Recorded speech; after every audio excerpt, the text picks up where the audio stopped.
जब पुलिस की जीप एक ढाबे के आगे आकर रुकी तो अब्दुल रहीम चौंक गया। पिछले 20 से 22 सालों से वह इस ढाबे को चला रहा था, पर पुलिस कभी नहीं आई थी। डर से वह सहम गया। उसे और हैरानी हुई जब जीप से एक बड़ी पुलिस अफसर उतरती है और कहती है, मैं एसपी कल्पना हूं, अब्दुल रहीम आपका ही नाम है, आपसे कुछ पूछताछ करनी है। क्या आपको 10 साल पहले की वह होली याद है जब एक लड़की का बलात्कार आपके इस ढाबे के ठीक पीछे वाली दीवार के पास किया गया था? उसे चादर आपने ही ओढ़ाई थी और गोद में उठाकर उसके घर पहुंचाया था। अब चौंकने की बारी अब्दुल रहीम की थी। तभी अब्दुल रहीम ने जो बताया उसे सुनकर एसपी कल्पना की होश उड़ गई। दरअसल होली की वह दोपहर थी। अब्दुल रहीम ने उस दिन भी ढाबा खोल रखा था। वैसे ग्राहक न के बराबर आए थे। दोपहर होती देख अब्दुल रहीम ने भी ढाबा बंद कर घर जाने की सोच रहा था। तभी पिछवाड़े से चिल्लाने की आवाज आई। वो पीछे जाकर देखा तो सन रह गया। अब्दुल ने देखा कि 4 लड़के नशे में चूर थे, एक लड़की की इज्जत लूट रहे थे। अब्दुल रहीम उन चारों लड़कों को पहचानता था। अब्दुल ने लड़की को बचाने की कोशिश की। तभी एक लड़के ने ईंट का एक टुकड़ा उठाकर सिर पर दे मारा और वह बेहोश हो गया। आंखें खुली तो अंधेरा हो चुका था। अचानक उसे बच्ची का ध्यान आया। उन लड़कों ने तो उसका ऐसा हाल किया था जैसे लड़की मर चुकी हो।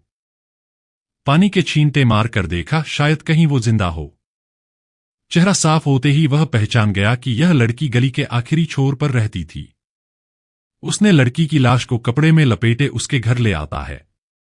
लड़की के माता पिता से कहता है कि मैंने देखा है उन 4 बलात्कारियों को जिन लोगों ने इस लड़की के साथ बलात्कार किया है। मैं गवाही दूंगा पुलिस को, रहीम कहता रहा, पर किसी ने भी उसकी बात नहीं सुना, क्योंकि लड़की के माता पिता बहुत गरीब थे। उन लोगों ने उन्हें धमकी दी थी कि अगर उन्होंने पुलिस को बताया तो जान से मार देंगे। इसी डर से वो लोग दूसरे शहर चले गए।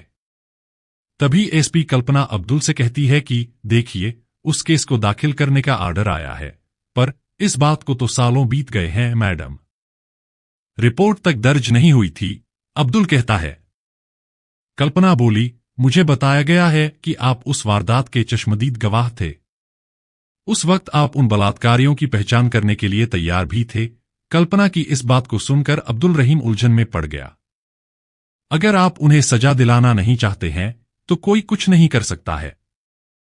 बस उस लड़की के साथ जो दरिंदगी हुई, उससे सिर्फ वह ही नहीं तबाह हुई, बल्कि उसके माता पिता की भी जिंदगी बदतर हो गई। आप परेशान मत होइए, मेरा इरादा आपको तंग करने का बिल्कुल नहीं था। बस उस परिवार के लिए इंसाफ की उम्मीद कर रही थी। अब्दुल रहीम ने कहा, हाँ मैडम, मैंने अपनी आंखों से देखा था उस दिन, पर मैं उस लड़की को बचा नहीं सका। इसका मलाल मुझे आज तक है। इसके लिए मैं खुद को भी गुनहगार समझता हूं। कई दिनों तक तो मैं अपने होश में भी नहीं था। 1 महीने बाद मैं फिर उसके घर गया था, पर ताला लटका हुआ था। पड़ोसियों को भी कुछ नहीं पता था। एसपी कल्पना ने समझाते हुए कहा, आप तैयार रहें, एक लंबी कानूनी जंग में आप एक अहम किरदार रहेंगे। कहते हुए कल्पना मैडम उठ खड़ी हुई और काउंटर पर चाय के पैसे रखते हुए जीप में बैठकर चली गई। वे चारों लड़के, जो अब अधेड़ हो चले थे, उनके खिलाफ शिकायत दर्ज हो गई। अब्दुल रहीम ने भी अपना बयान दर्ज करा दिया था। मीडिया वाले इस खबर के पीछे पड़ गए थे।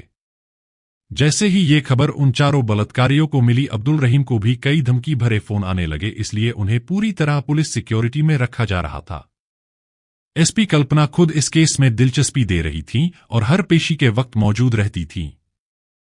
कोर्ट में सुनवाई के दौरान आरोपी के वकील ने कहा, जनाब, सिर्फ एक अब्दुल रहीम की गवाही को ही कैसे सच माना जाए? मानता हूं कि बलात्कार हुआ होगा, पर क्या यह जरूरी है कि चारों ये ही थे? हो सकता है कि अब्दुल रहीम अपनी कोई पुरानी दुश्मनी का बदला ले रहे हों। क्या पता इन्होंने ही बलात्कार किया हो और फिर लाश पहुंचा दी हो। बलात्कारियों का वकील ने ऐसा पासा फेंका कि मामला ही बदल गया। उसकी दलीलों के आगे केस अपना रुख मोड़ने लगा था। सभी कानून की खामियों के सामने बेबस से दिखने लगे थे। क्या आपके पास कोई और गवाह है जो इन चारों की पहचान कर सके? जज साहब ने वकील से पूछा।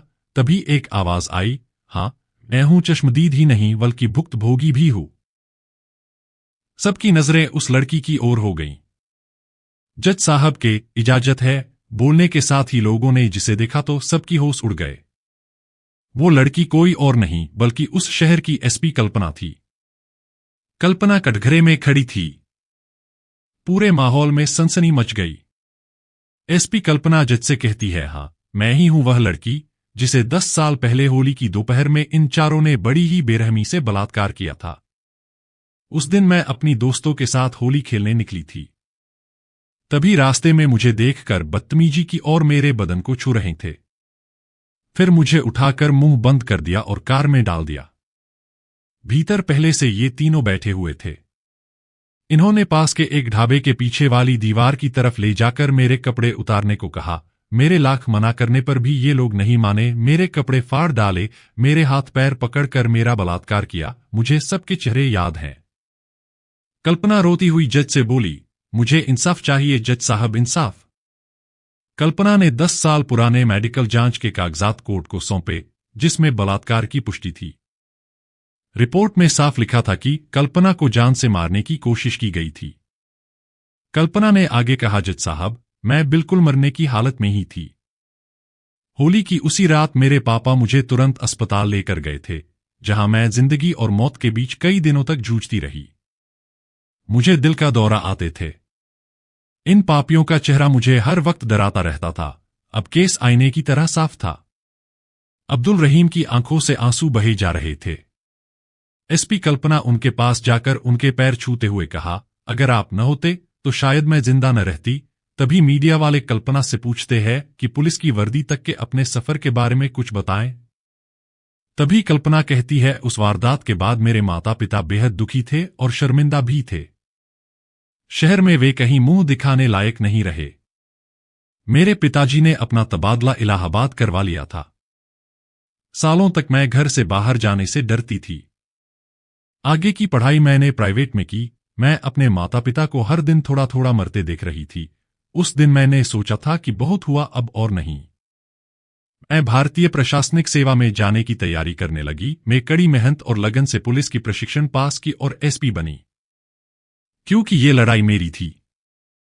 मुझे किसी भी कीमत पर उन चारों दरिंदों को उनके किए की सजा दिलवानी थी। आरक्षण के कारण मुझे फायदा हुआ और पुलिस की नौकरी मिल गई। मैं अपनी इच्छा से इस राज्य को चुना। फिर मैंने अब्दुल चाचा से मिलकर मेरे साथ हुई बलात्कार का इंतकाम को पूरा किया। अब मैं चैन की सांस ले पाऊंगी। इतना कहकर एसपी कल्पना थाने चली जाती है। इधर अदालत उन चारों बलात्कारियों को उम्र कैद की सजा सुनाती है। दोस्तों, ये कहानी आपको कैसी लगी कमेंट कर जरूर बताएं। साथ ही साथ चैनल को सब्सक्राइब भी कर दे। फिर मिलते हैं, तब तक के लिए जय हिंद जय भारत।